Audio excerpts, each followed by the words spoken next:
सभी भाई बहनों को नमस्कार। कैसे हैं आप सभी लोग? आशा करते हैं सभी लोग अच्छे होंगे।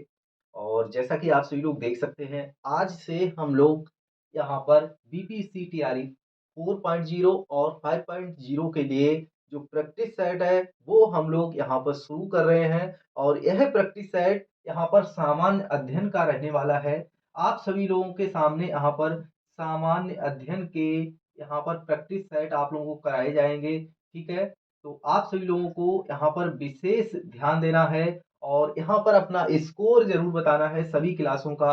आप लोगों को बताना है कि आप लोग जो भी प्रश्न पूछे जा रहे हैं, 15 हो चाहे 20 हो, तो इनमें से आपका कितना स्कोर बन रहा है आप सभी को कमेंट करके ज़रूर बताना है। ठीक है, तो इस चीज़ को आप सभी लोगों को विशेष ध्यान देना है। और यहाँ से आप लोगों का आज से शुरुआत कर रहे हैं प्रैक्टिस सेट की।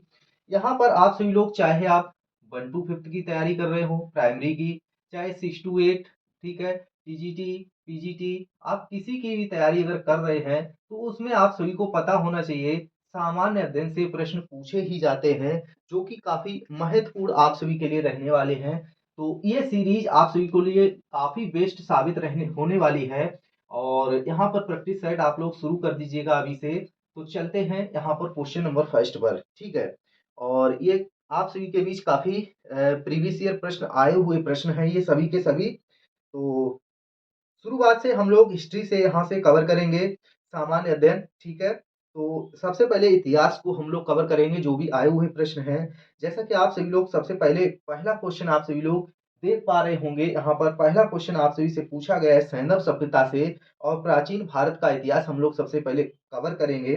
तो सैंधव सभ्यता से आपसे एक प्रश्न पूछा गया है, वो बीपीएससी प्री 2023 का आया हुआ प्रश्न है, जो कि आप सभी से पूछा गया था कि निम्नलिखित में से कौन सा जानवर सिंधु घाटी सभ्यता के लोगों को नहीं पता था।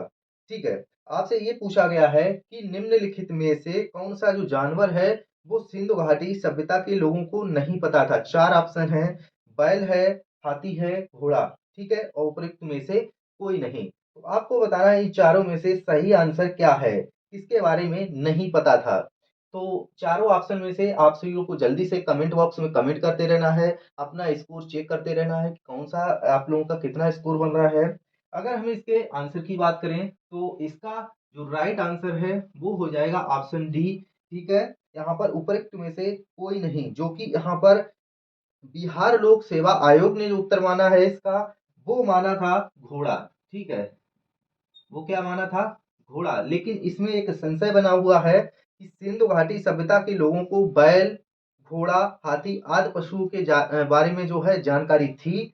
और जहां तक घोड़े का जो प्रश्न है, यहाँ पर विवादित कुछ प्रश्न है। तो प्रारंभ में ऐसा माना जाता था कि सैंधव लोग जो है घोड़े से परिचित नहीं थे, किंतु लोथल, सुरकोटका और कालीबंगन आदि स्थलों से इस बात से पता चला है कि जो यहाँ पर मृण मूर्तियां और हड्डियां जो अवशेष मिले हैं, जबड़े आदि अवशेष मिल जाने के पश्चात जो है क्लियर हो चुका है कि पशु इस पशु से भी सैंधव लोग जो है परिचित थे। किससे? घोड़ा से। तो ऑप्शन जो है कौन सा, डी सही रहने वाला है। अब अगला क्वेश्चन चलते हैं नेक्स्ट क्वेश्चन पर। अगला क्वेश्चन आप सभी से देखिए पूछा गया है वैदिक सभ्यता से। वैदिक सभ्यता से प्रश्न जो है नेक्स्ट आप सभी का रहने वाला है। अब चलिए इसका आंसर सभी लोगों को बताना है। देखिए, दूसरा क्वेश्चन आपसे इसे पूछा गया है, प्रारंभिक वैदिक काल के दौरान कौन सा शहर प्राचीन मगध साम्राज्य की राजधानी के रूप में कार्य करता था। चार ऑप्शन है, राजगृह, चंपा, वैशाली, पाटलिपुत्र। इन चारों में से आपको बताना है कि प्रारंभिक वैदिक काल के दौरान कौन सा शहर जो है प्राचीन मगध साम्राज्य की राजधानी के रूप में जो है कार्य करता था। ठीक है, तो बताना है राजगृह था, वैशाली, चंपा, पाटलिपुत्र। और 2000 वो प्रश्न है। तो इसका अगर हम सही आंसर की बात करें तो ऑप्शन फर्स्ट सही हो जाएगा। क्या? राजगृह। राजगृह बिल्कुल सही आंसर आप सभी का रहने वाला है। ठीक है, और प्राचीन जो है प्रारंभिक वैदिक काल के दौरान जो है राजगृह शहर जो है वो प्राचीन मगध साम्राज्य की राजधानी के रूप में कार्य करता था। मगध साम्राज्य में आधुनिक पटना, गया और शाहाबाद का कुछ हिस्सा पड़ता था, जो कि बिंबिसार यहाँ पर और अजातशत्रु के समय राजधानी राजगृह थी। ठीक है, तो इसी के साथ अब हम लोग चलते हैं नेक्स्ट क्वेश्चन पर। अगला क्वेश्चन बौद्ध, जैन, भागवत एवं शैव धर्म से आपसे पूछा गया है, तो इसका आंसर आप सभी को बताना है। चलिए नेक्स्ट क्वेश्चन आपसे देखिए पूछा गया है, बोधिसत्व पदपाण की पेंटिंग स्थित है। आपसे क्वेश्चन नंबर थर्ड में देखिए पूछा गया है कि बोधिसत्व पदपाण की पेंटिंग स्थित है, कहाँ है? बाग में स्थित है पहला ऑप्शन, दूसरा ऑप्शन एलोरा में स्थित है, तीसरा ऑप्शन है अजंता में स्थित है, और चौथा ऑप्शन है बादामी में स्थित है। तो इसका सही आंसर आप सभी को बताना है। बादामी गुफाएं होती हैं, एलोरा गुफाएं होती हैं, तो इनमें से बोधिसत्व जो पदपाण पेंटिंग है वो कहाँ स्थित है? हमारा ऑप्शन रहने वाला है ऑप्शन सी, अजंता में। कहाँ? अजंता में। ठीक है, सॉरी, यहाँ पर अजंता में जो है ये बोधिसत्व पदपाण जो है पेंटिंग स्थित है। तो यहाँ पर अगर बादामी गुफाओं की बात करें, तो बादामी गुफा जो है मंदिर कर्नाटक के उत्तरी भाग में बागलकोट जिले में स्थित हिंदू और जैन गुफा मंदिरों के लिए प्रसिद्ध है। वहीं एलोरा गुफाओं की बात करें, तो एलोरा जो है दुनिया की सबसे रॉक काट हिंदू जो है मंदिर गुफा परिसरों में से एक है, जो कि 600 से 1000 साल। एलोरा गुफाएं जो हैं वो कैसी हैं? 600 से लेकर के और 1000 ईसवी की कलाकृतियां हैं। अब चलेंगे हम लोग अगले क्वेश्चन की तरफ, और चौथा क्वेश्चन आप सभी के सामने यहाँ पर आप सभी को बताना है। अगला क्वेश्चन, चलिए नेक्स्ट क्वेश्चन आप सभी के सामने। चलिए चौथा क्वेश्चन आपसे देखिए पूछा गया है यहाँ पर। अगले क्वेश्चन में भारतीय कला में स्तूप, चैत्य और विहार का निर्माण निम्नलिखित में से किससे संबंधित है? जो भारतीय कला में स्तूप है, चैत्य है और विहार का जो निर्माण है निम्नलिखित में से किससे संबंधित है? तो आजीविक संप्रदाय से संबंधित है, वैष्णव संप्रदाय से संबंधित है, बौद्ध धर्म से, या फिर शैव संप्रदाय से संबंधित है। तो संबंधित यहाँ पर किससे है बताना है। तो भारतीय कला में जो स्तूप है, चाहे आपका स्तूप रहा हो, देखिए चाहे आपका स्तूप हो, चाहे चैत्य हो, ठीक है, और चाहे आपका यहाँ पर विहार हो, ये तीनों किससे संबंधित हैं? तो ये तीनों आपके बौद्ध धर्म से संबंधित हैं। ध्यान रखना है, किससे? बौद्ध धर्म से संबंधित हैं ये तीनों आपके। तो हमारा सही आंसर हो जाएगा ऑप्शन सी। ऑप्शन सी बिल्कुल सही आंसर रहने वाला है। ठीक है, चलिए अब चलेंगे हम लोग इसी के साथ अगले क्वेश्चन पर। ठीक है,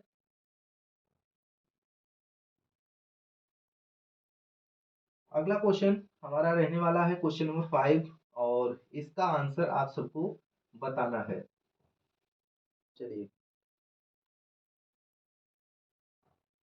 नेक्स्ट क्वेश्चन देखिए, 16 जनपद से आपसे पूछा गया है, आया हुआ प्रश्न है, और इसमें आप सभी से पूछा गया है कि जो मगध एवं अंग के मैदान निम्नलिखित में से किसके हिस्से हैं? ठीक है, मगध एवं अंग के जो मैदान है वो निम्नलिखित में से किससे संबंधित हैं? ऑप्शन फर्स्ट आपका दे रखा है ऊपरी गंगा मैदान, सेकंड दे रखा है यहाँ पर मध्य गंगा मैदान, तीसरा निम्न गंगा मैदान, और चौथा उपरोक्त में से कोई नहीं, और उपरोक्त में से एक से अधिक, या इनमें से कोई नहीं। ठीक है, और ये देखिए यहाँ पर तैयारी सेकंड में आपका आया हुआ प्रश्न है। ठीक है, तो यहाँ पर आप सभी को बताना है। तो अगर हम बात करें कि मगध एवं अंग का जो मैदान है इसका, मगध एवं अंग का मैदान, ठीक है, तो यह कहाँ पड़ता है आपको बताना है। जो कि यहाँ यह पड़ता है मध्य गंगा का मैदान। ठीक है, कहाँ? मध्य गंगा का मैदान। ठीक है, इसका सही आंसर हो जाएगा मध्य गंगा का मैदान। ऑप्शन बी बिल्कुल सही रहने वाला है, और इसका आप लोगों को ध्यान रखना है। अब चलेंगे हम लोग क्वेश्चन नंबर 6 पर। नेक्स्ट क्वेश्चन आप सभी के सामने, इसका जल्दी से कमेंट कीजिएगा आंसर। अगर हम बात करें यहाँ पर मौर्य एवं मौर्योत्तर काल में आपसे प्रश्न पूछा गया है, कौटिल्य कौटिल्य जो है किस स्थान में राजनीति विज्ञान और अर्थशास्त्र के प्रधानाध्यापक थे? आपसे देखिए कौटिल्य के बारे में पूछा गया है। कौटिल्य के बारे में पूछा गया है। कौटिल्य जो थे वो आपसे पूछा है कि राजनीति विज्ञान और अर्थशास्त्र के जो प्रधानाध्यापक थे वो किस स्थान पर थे? नालंदा में थे, पाटलिपुत्र पर थे, तक्षशिला में, या फिर इनमें से ज्यादा जगह थे, या फिर एक भी जगह नहीं? तो आपको बताना है कौटिल्य जो है इनका इनको और किस नाम से जाना जाता था? तो चाणक्य। कौटिल्य को चाणक्य के नाम से भी जाना जाता था, ठीक है।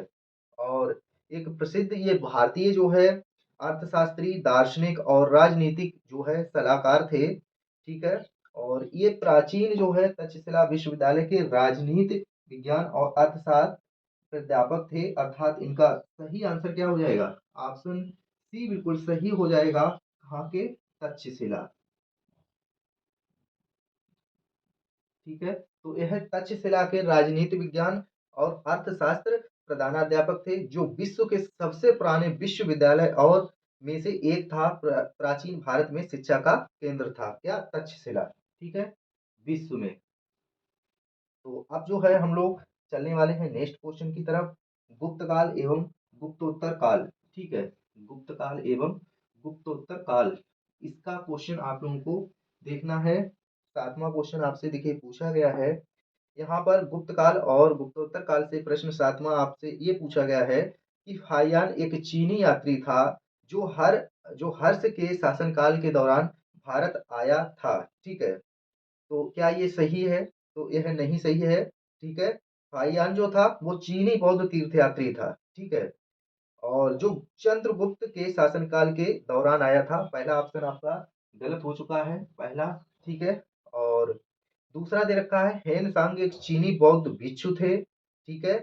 हेन सांग क्या थे? चीनी बौद्ध भिक्षु थे जिन्होंने चंद्रगुप्त द्वितीय के शासन काल के दौरान भारत का दौरा किया था, ठीक है। तो ये भी आपका सही नहीं होगा। चीनी जो पार्ट यहाँ पर हेन सांग एक चीनी बौद्ध भिक्षु था जो राजा हर्षवर्धन के शासनकाल में आया था। तो हेन सांग कब आया था? अगर हेन सांग के बारे में आपसे पूछा गया है तो ये कब आया था? हेन सांग राजा हर्षवर्धन के शासनकाल में आया था। हर्षवर्धन के शासनकाल में आया था। तो ये दूसरा वाला इसका गलत हो जाएगा, और पहला वाला फाहियान जो एक चीनी यात्री था वो चंद्रगुप्त द्वितीय के समय आया था। चंद्रगुप्त द्वितीय, ठीक है। तो फाहियान, इसका भी आप लोगों को ध्यान रखना, दोनों ऑप्शन गलत हो जाएंगे। तो इसका सही आंसर क्या हो जाएगा? ऑप्शन डी हमारा सही हो जाएगा। इनमें से कोई नहीं, उपरोक्त में से कोई सही नहीं है, हमारा ऑप्शन डी सही हो जाएगा, ठीक है। इसको ध्यान रखना है। हेनसांग हर्षवर्धन के शासनकाल में आया था, और फाहियान जो है चंद्रगुप्त द्वितीय के शासनकाल में आया था। अब चलते हैं हम लोग अगले क्वेश्चन की तरफ। क्वेश्चन नंबर 8वां है, आप सभी को देखना है, जो कि आपसे पूछा गया है। चीनी स्रोत के अनुसार श्रीलंका के शासक मेघवर्मन ने गया में बौद्ध मंदिर बनाने की अनुमति के लिए निम्नलिखित में से किस गुप्त राजा के पास एक मिशनरी भेजा था? ठीक है, आपको बताना है चंद्रगुप्त प्रथम, चंद्र समुद्रगुप्त, या फिर चंद्रगुप्त द्वितीय, ठीक है, या इनमें से कोई नहीं। तो चीनी स्रोत के अनुसार अगर हम बात करें, श्रीलंका के जो शासक मेघवर्मन मेघवर्ण ने गया में बौद्ध मंदिर बनाने की अनुमति के लिए गुप्त शासक समुद्रगुप्त, ठीक है, ऑप्शन बी सही होगा, समुद्रगुप्त। क्या हो जाएगा? समुद्रगुप्त। समुद्रगुप्त इसका सही आंसर हो जाएगा। समुद्रगुप्त के लिए शासनकाल के दौरान समुद्रगुप्त के पास मिशनरी भेजा था, ठीक है।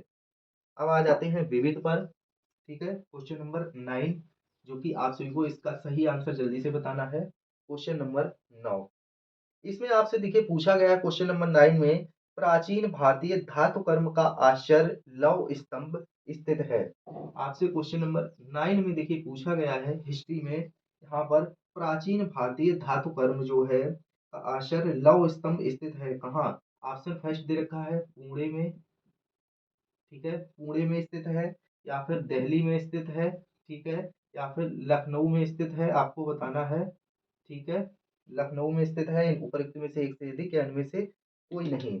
आप सभी को बताना है, यहाँ पर पता होना चाहिए लौह स्तंभ कहाँ स्थित है, तो यह है दिल्ली में स्थित। ऑप्शन बी बिल्कुल सही हो जाएगा, ठीक है, लौह स्तंभ कहाँ स्थित है, तो दिल्ली में, ठीक है, कहाँ स्थित है, दिल्ली में स्थित है।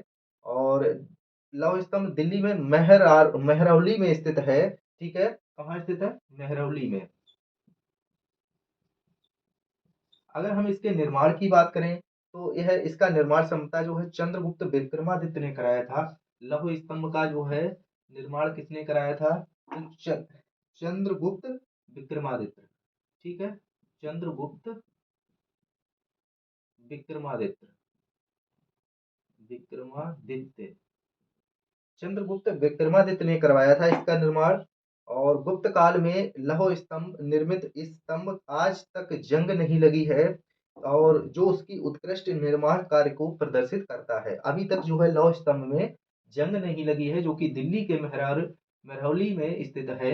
और चंद्रगुप्त विक्रमादित्य ने इसका निर्माण कराया था, और इसकी खासियत यही है कि इसमें अभी तक जंग नहीं लगी है। तो अगला यहाँ पर हम लोग क्वेश्चन की बात करेंगे, क्वेश्चन नंबर 10।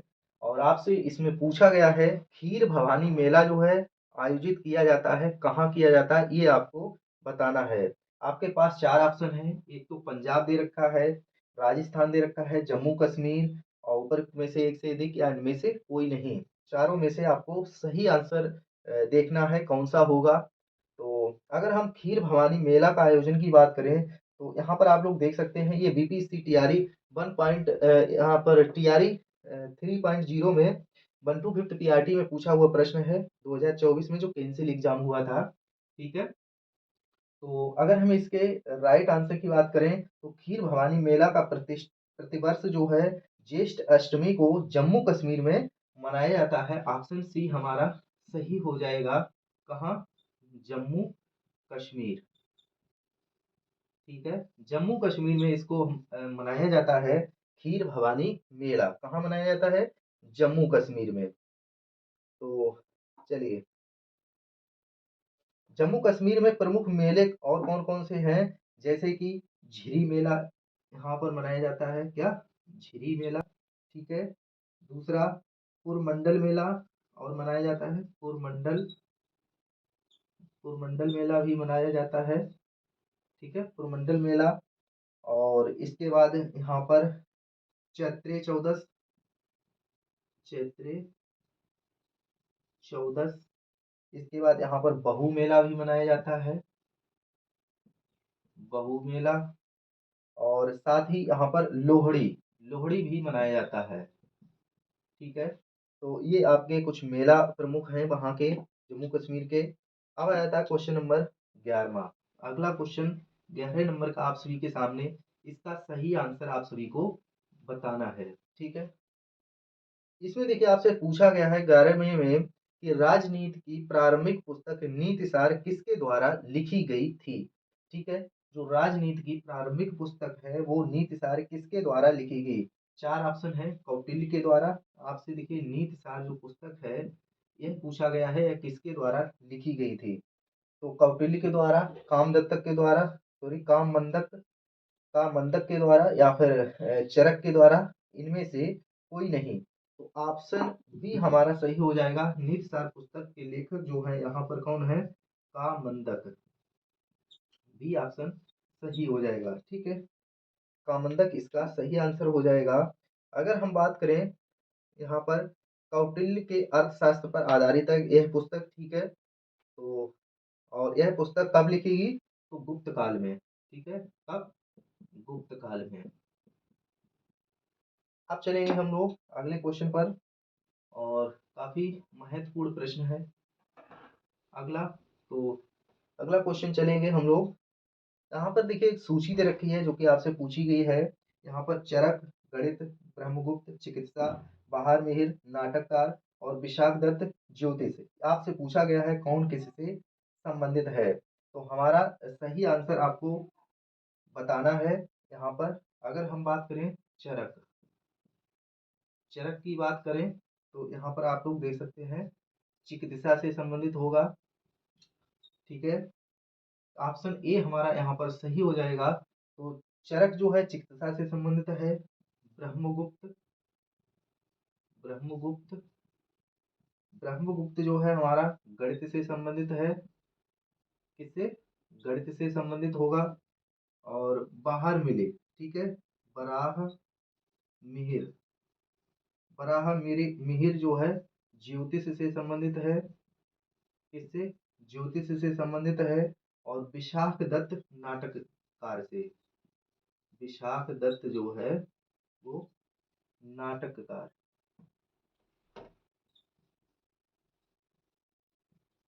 विशाख दत्त जो है नाटककार से संबंधित है। ठीक है, तो ये आपका सही आंसर जो कि हो जाएगा ऑप्शन फर्स्ट। ठीक है, तो यहाँ पर आप सभी लोग मैच कर लीजिएगा।